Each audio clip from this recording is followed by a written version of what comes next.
आज बेटे मैं राइटिंग में आपको एक काम समझा रहा हूँ, लेटर राइटिंग में। देखिए, आप लोगों के सिलेबस में जो है बिजनेस लेटर्स हैं, लेटर्स टू एडिटर्स हैं, बिजनेस लेटर्स और लेटर्स टू एडिटर्स। जब भी आप कोई लेटर लिखते हैं, जब भी आप कोई लेटर लिखेंगे, आपने इस चीज़ का ध्यान रखना है कि फ़र्स्ट ऑफ ऑल आपको क्या करना होता है, सेल्फ़ एड्रेस जो है देना होता है। फर्स्ट ऑफ ऑल आपने क्या करना होता है, सेल्फ़ एड्रेस देना होता है। सेल्फ़ एड्रेस देने का मतलब ये हो गया कि आप अपना हाउस नंबर, कॉलोनी का नाम और शहर का नाम जो है आप लोगों को मेंशन जो है करना होता है। शहर का नाम, कॉलोनी का नाम, ये चीज़ें आपको मेंशन करनी जो है ज़रूरी जो है होती हैं। देन एक लाइन का गैप दे करके आप लोग डेट मेंशन जो है करते हैं। एक लाइन का गैप दे करके आप लोग डेट मेंशन करेंगे। डेट लिखने के बाद आपने क्या करना है, एड्रेस ऑफ द एड्रेसी देना है। एड्रेस ऑफ द एड्रेसी का मतलब हो गया उस पर्सन के नाम, पूरा कंप्लीट एड्रेस देना है जिसके नाम की आप लोग लेटर जो है लिख रहे होते। जैसे द एडिटर को लिख रहे हो तो द एडिटर, नेक्स्ट लाइन में न्यूज़पेपर का नाम द ट्रिब्यून चंडीगढ़। ज़रूरी नहीं है कि ट्रिब्यून लिखना, the Hindustan times, the times of India, किसी भी इंग्लिश न्यूज़पेपर का नाम जो है आप लोग लिख सकते हैं। देन उसके बाद एक लाइन का गैप दे करके आप लोगों को सब्जेक्ट मेंशन जो है करना होता है। सब्जेक्ट के बारे में ध्यान रखिएगा कि सब्जेक्ट जो है आपका बहुत ज़्यादा लेंथी नहीं होना चाहिए। सब्जेक्ट की जो वर्ड लिमिट है वो केवल 4 to 5 होनी चाहिए। सब्जेक्ट की जो वर्ड लिमिट है वो कितनी होनी चाहिए बेटे, केवल 4 to 5 वर्ड्स होनी चाहिए। यानी कि जो मेन पॉइंट है उसको जो है फोकस कर लेंगे। सब्जेक्ट की जो वर्ड लिमिट है वो केवल 4 to 5 होनी चाहिए, इससे ज़्यादा जो है आपकी नहीं होनी चाहिए। दूसरी बात ये है कि जो सब्जेक्ट की जो स्टार्टिंग है, never begin it with preposition बेटे। सब्जेक्ट की जो स्टार्टिंग है वो कभी भी आप प्रेपोजिशन से जो है नहीं करेंगे। प्रेपोजिशन से स्टार्ट ना करने का मतलब ये हो गया कि स्टार्टिंग में आपके word of, in, at, for, from, with, by, beside, against, on, upon, over, इस ढंग के वर्ड्स जो है आपके स्टार्टिंग में जो है कभी भी जो है आपने नहीं लेने।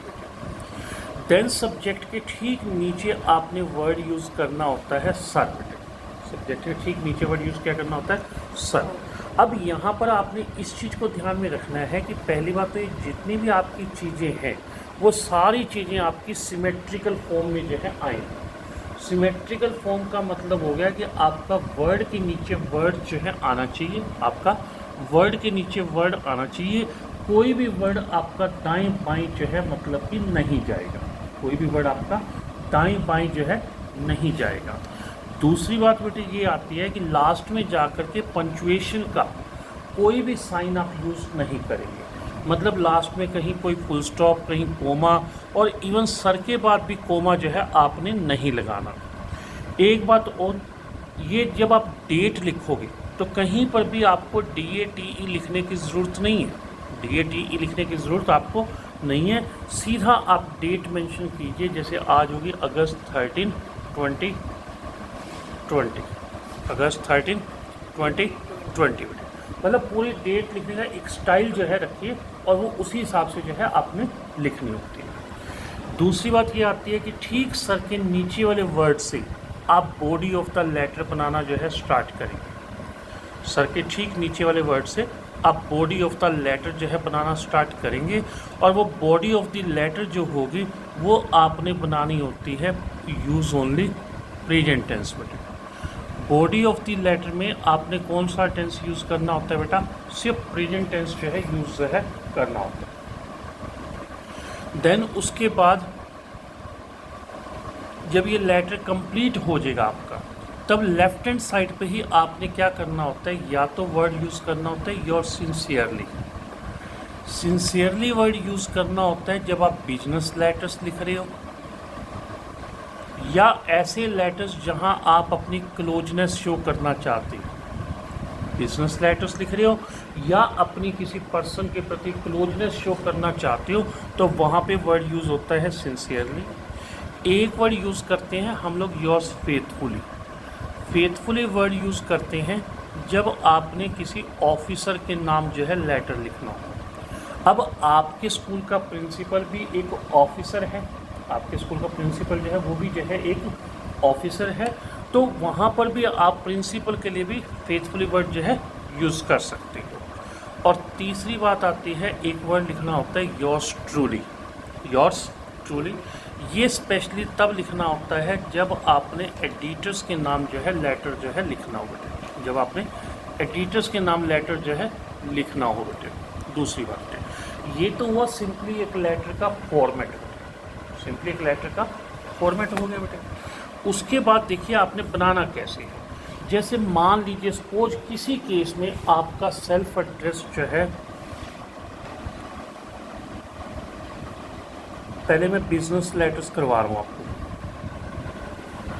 बिजनेस लेटर से मेरा मतलब उन लेटर से है जो एक दुकानदार दूसरे दुकानदार को, एक शॉपकीपर दूसरे शॉपकीपर को, या कोई पर्सन जो है किसी शॉपकीपर के नाम जो है लेटर लिखता है।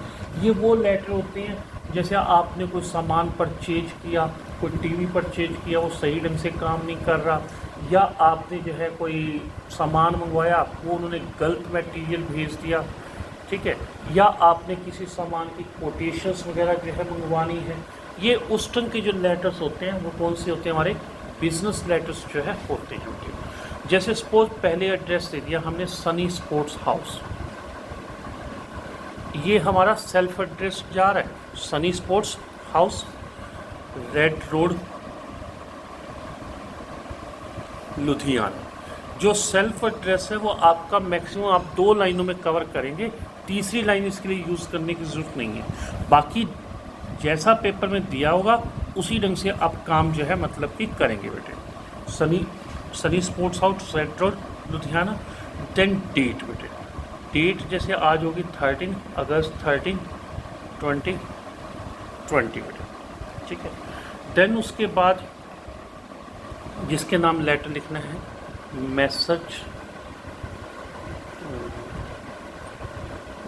Gupta sports house,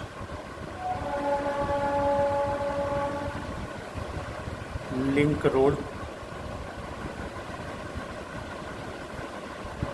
new Delhi, ठीक है।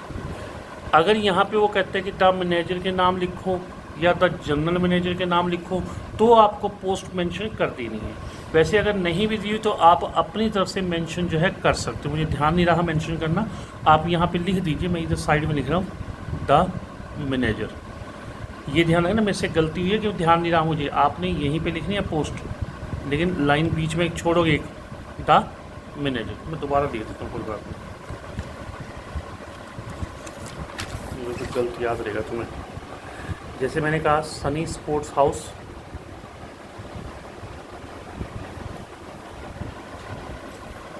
Red road,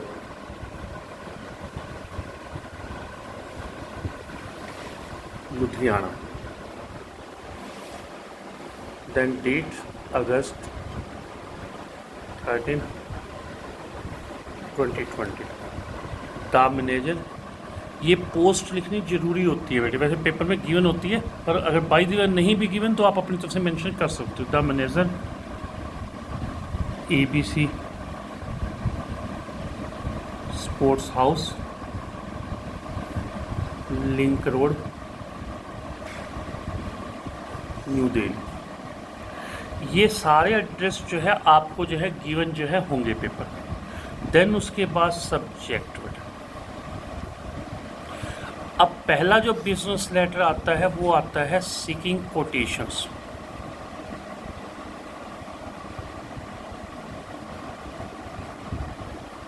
for sports material.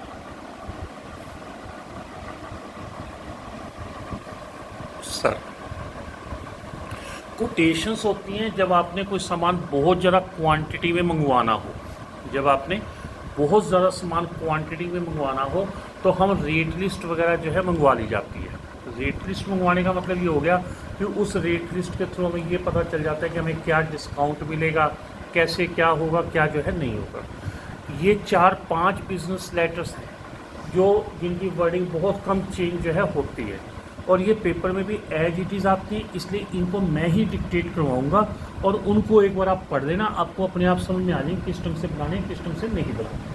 कई बार तो ऐसा पिछले 2 सालों से मैं देख रहा हूँ कि बिजनेस लेटर जो लिखवाया जा रहा है उसमें आइटम का नाम चेंज होकर वही लेटर पेपर में जो है आ जाता है। ठीक है, तो ये मैं लेटर मैं ही डिक्टेट कर रहा हूँ, नोट कर लीजिएगा बेटा। लिखा बेटा, लिखा, नोट कर लो। By knowing your great reputation in the market, by knowing your great reputation in the market, we wish to deal with you. Deal with का मतलब होता है व्यापार करना। We wish to deal with you, कि हम आपसे डीलिंग करना चाहते हैं। We wish to purchase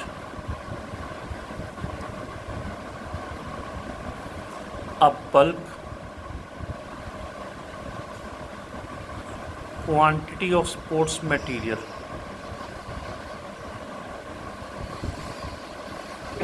from you. हम आपसे बहुत ज़्यादा क्वांटिटी में स्पोर्ट्स मटेरियल परचेज करना चाहते हैं। Our order is around rupees 10 lakh, कि हमारा जो ऑर्डर है नियर अबाउट 10 लाख का है। So please send us the quotations of different sports material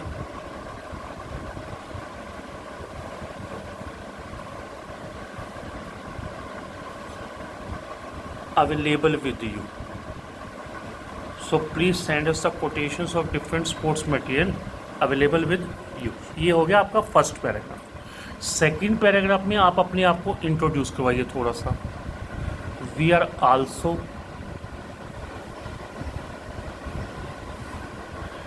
leading dealers of sports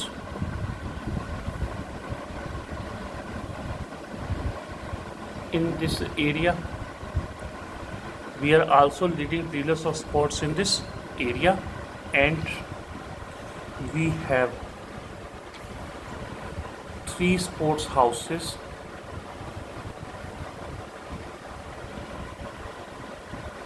at various places. We have 3 sports houses at various places. While sending your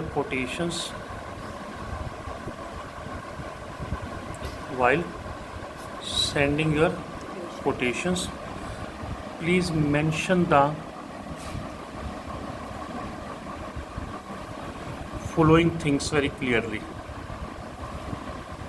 अब जब आप quotations मंगवाते हो तो उनको कुछ बातें हैं जो बिल्कुल आपने क्लियर करवानी होती हैं। जैसे पहली बात आप ये बनाओगे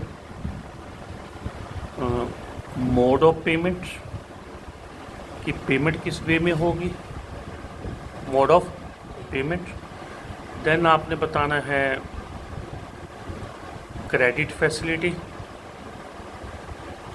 कि उधार वगैरह दोगे या नहीं दोगे। देन आपने बनाना होता है वैरायटी ऑफ मटेरियल, कि भाई मटेरियल की क्या क्या वैरायटी है आप लोगों के पास। एंड देन लास्ट पॉइंट आपने कवर करना होता है concession and commission.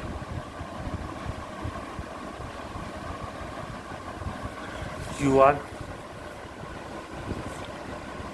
Likely to give us concession and commission, you are likely to give us. और लास्ट लाइन में आ जाएगा hoping for a favourable reply, hoping for a favourable reply your sincerely. नीचे जो भी आपको नाम गिवन होगा वो आप मेंशन कर देंगे, और अगर पोस्ट गिवन है तो पोस्ट भी मेंशन जो है कर देंगे।